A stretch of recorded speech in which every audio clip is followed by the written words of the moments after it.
The title of our Sabbath School lesson today is That You May Prosper. How is the law going to prosper us?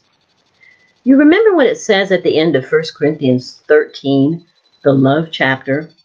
And now abide faith, hope, love, these three.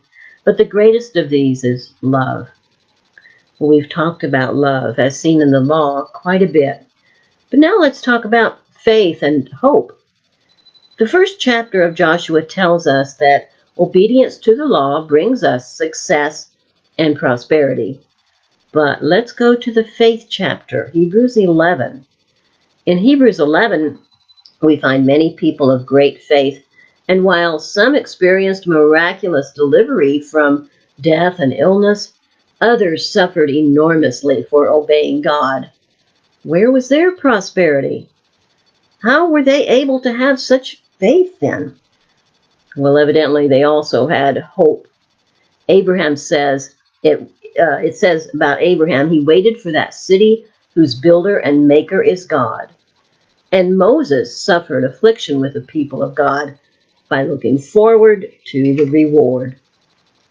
If you look closely at this Hebrews 11 faith chapter, you could almost call it the obedience chapter, for repeatedly these men and women of faith gave evidence of their faith by obedience to God and His law.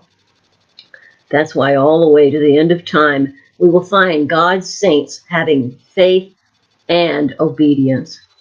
It says in Revelation 14:12, here is the patience of the saints. Here are those who keep the commandments of God and the faith of Jesus. Tomorrow we'll see the cost of that obedience. How much are you willing to pay in order to obey God? So I'll be here on Facebook at the same time, 3 o'clock, and shortly afterwards on my YouTube channel. We'll see you then, God willing.